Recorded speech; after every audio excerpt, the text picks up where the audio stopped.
दिल्ली से शुरू हुआ कॉकरोच जनता पार्टी का आंदोलन अब पूरे देश भर में फैल रहा है। जब तक धर्मेंद्र प्रधान जी इस्तीफा नहीं देंगे, हम पूरे देश भर में अपना प्रदर्शन करना जारी रखेंगे। दिल्ली के बाद पुणे में हमें जिस तरह का रिस्पांस मिला है, उससे साफ हो गया है कि आंदोलन अब एक देशव्यापी आंदोलन बन चुका है। जयपुर के शहीद स्मारक में हम लोग एक शांतिपूर्वक प्रदर्शन करने जा रहे हैं। प्रदर्शन में अभिजीत दीपके भी हमारे बीच मौजूद रहेंगे। सोनम वांगचुक जी भी, हमें उम्मीद है कि वहाँ पर मौजूद रहेंगे। कॉकरोच जनता पार्टी जो एक व्यंग्य से शुरू हुआ था, जो एक सटायर से शुरू हुआ था, लगभग इसको अब 1 महीना होने आया है, वो आज कितना बड़ा रूप ले चुका है वो आप देख सकते हैं। सोशल मीडिया पर तो हमारे 2 करोड़ 70 लाख फॉलोअर्स हैं ही, लेकिन जिस प्रकार का समर्थन, जिस प्रकार का जो पार्टिसिपेशन युवाओं का हमें पूरे देश भर में मिल रहा है, वो आज़ादी के बाद अगर कोई युवाओं का आंदोलन अगर किसी को याद किया जाएगा तो वो कहीं ना कहीं कॉकरोच जनता पार्टी का आंदोलन है। इतने कम समय में इतना समर्थन हमें जो मिला है, ना सिर्फ सोशल मीडिया पे बल्कि ज़मीन पर भी, वो अपने आप में अकल्पनीय है। पिछले शनिवार को जंतर मंतर पे जो प्रोटेस्ट हुई थी, जिसके बारे में तमाम आशंकाएं जताई गई कि प्रोटेस्ट हो नहीं पाएगा, प्रोटेस्ट शांतिपूर्वक नहीं होगा, लोग नहीं पहुंचेंगे, तो उन सभी आशंकाओं को धता बताते हुए जिस प्रकार का हमें युवाओं का समर्थन मिला है जंतर मंतर पर, वो ये साबित करता है कि इस देश का युवा अब खड़ा हो चुका है, वो अपने हक के लिए लड़ने के लिए तैयार है। कल आप सभी लोगों ने तस्वीरें देखी होगी पुणे में, किस तरह से ये आंदोलन बहुत ही शांतिपूर्वक और बहुत ही बड़ी संख्या में युवाओं के पार्टिसिपेशन में आयोजित हुआ। और अब हम लोग धीरे धीरे करके देश भर के अलग अलग शहरों में शांतिपूर्वक प्रदर्शन करेंगे।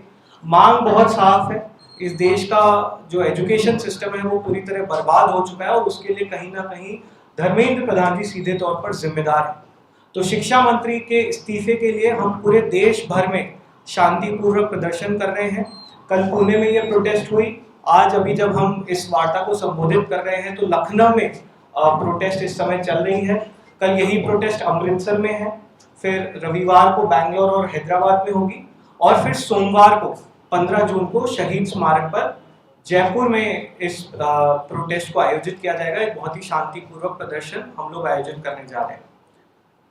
राजस्थान के संदर्भ में अगर मैं बात करूं तो वो राजस्थान जो देश भर में हाईएस्ट नंबर ऑफ IITians निकालता है, highest number of chartered accountants निकालता है।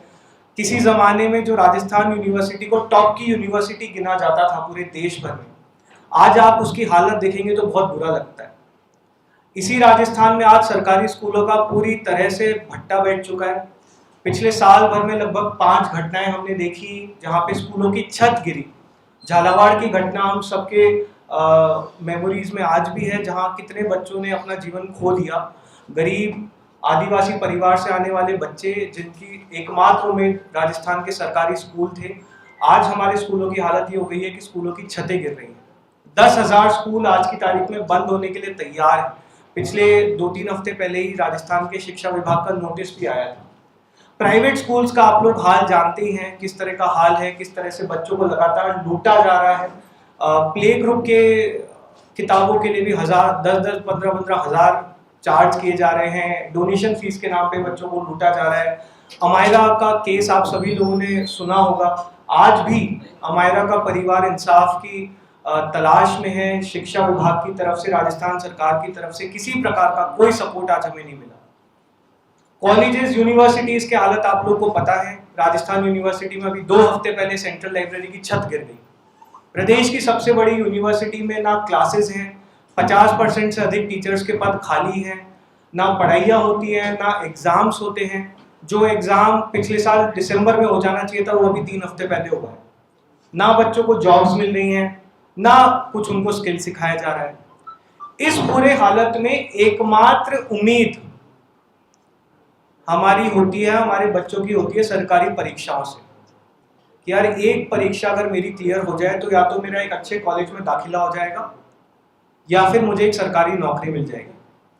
राजस्थान में लगातार हमारी युवा, जिनकी आबादी लगभग 2.5 करोड़ के आसपास है, उसमें से 70 से 80% युवा अपने जीवन के कई साल एक सरकारी परीक्षा निकालने के चक्कर में बिता देते हैं। कितने लाखों बच्चे यहाँ पे जयपुर के कोचिंग सेंटर्स में भी जो है तैयारी कर रहे हैं, लेकिन आप देख रहे हैं कैसे लगातार राजस्थान में परीक्षाएं लीक हो रही हैं। OMR में रिजल्ट चेंज कर दिया जा रहा है। 2018 के केस के बारे में आप लोगों ने सुना होगा, जिसमें फाइनल रिजल्ट ही चेंज कर दिया गया। SI भर्ती का मुद्दा हो, रीट 2022 के पेपर का मुद्दा हुआ, तो लगातार राजस्थान में पेपर लीक हो रहे हैं, समय पर परीक्षाएं नहीं होती हैं। ये लोग एग्जाम का बड़ा बड़ा कैलेंडर तो रिलीज कर देते हैं कि देखो इस साल हम लोग 45 एग्जाम कराएंगे। धरातल पर क्या हो रहा है उसका कोई हिसाब नहीं है। जो कांस्टेबल की परीक्षा अभी जून जुलाई में आयोजित होनी थी इन्हीं के कैलेंडर के हिसाब से, उसका अभी तक नोटिफिकेशन भी नहीं निकला है।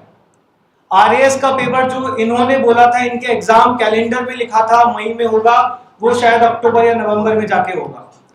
तो पूरी तरह से हमारी शिक्षा व्यवस्था राजस्थान की बर्बाद हो चुकी है।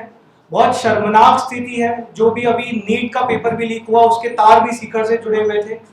तो जो राजस्थान कभी पढ़ाई के लिए जाना जाता था, शिक्षा के क्षेत्र में अग्रणी था, आज वो पूरी तरह से पिछड़ चुका है।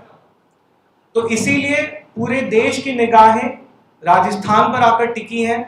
15 जून को एक बहुत ही शांतिपूर्वक प्रदर्शन हम लोग करने जा रहे हैं।